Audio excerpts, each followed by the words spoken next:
We are here with Rich McKeon. He's with the Count My Vote initiative. And Rich, why don't you tell us what that's about? Count My Vote is an effort to give all people in Utah an opportunity to vote in primary elections. At this point in time, we give our vote up to 3,700 delegates if you're a Republican or 2,700 if you're a Democrat.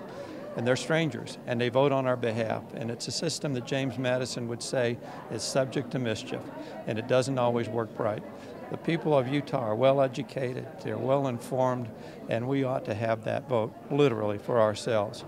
We just simply believe that direct primaries remove the problems of our antiquated system, of our system that excludes people, literally excludes people from participation.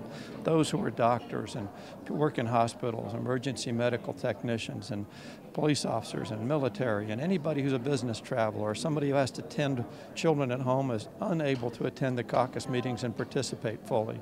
And we think it's time to change that. We think modern technology allows people to communicate freely, to have the capacity to literally inform people with their cell phones and with information they get in social media and all sorts of other ways. And it's time for Utahns to open up and let this well-educated group of people participate fully in elections. That's really the basis of what we're trying to accomplish. How do those that want to find out more about the initiative, where do they go to find out that information? CountMyVoteUtah.org is a website that'll let you know how you can help, how you can participate, and inform you literally about the things that we're trying to accomplish there. This is, by the way, a bipartisan effort. We've got co-chairs of Norma Matheson, Gail Miller, Mike Levitt. I'm chairing this from an executive perspective, but we are anxiously trying to get people engaged in this process, to think it through. There's no reason that Utahns generally shouldn't be able to participate in these primary elections. That's our effort. That's what we hope people will do, and we'd encourage them to go to our website to do it. Thank you, Rich. All right. We're with James Humphreys. He's with the Protect Our Neighborhood Elections campaign. And James, why don't you tell us a little bit about what you're trying to accomplish with the Count My Vote initiative that's taking place?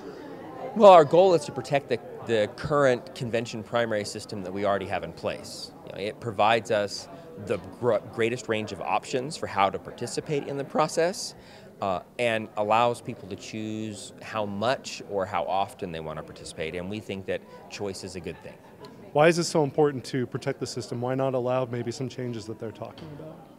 Well, the changes they're talking about don't accomplish the goals that they say they want to have.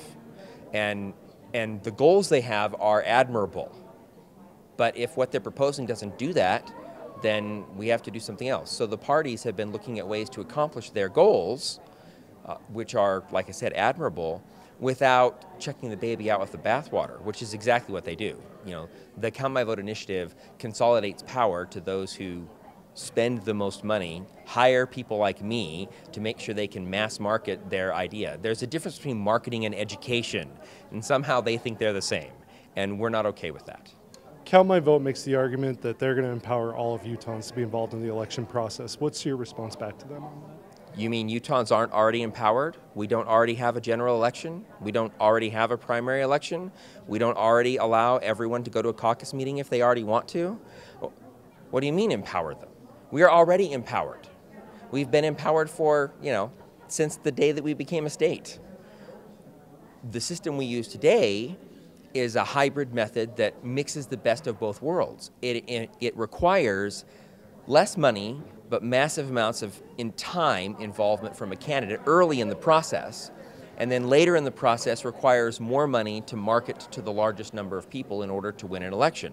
Well, they want to scrap the time with average individuals and just put it out to marketing to the masses, and we're not okay with that. We think the balance we have is a beautiful thing and should be protected.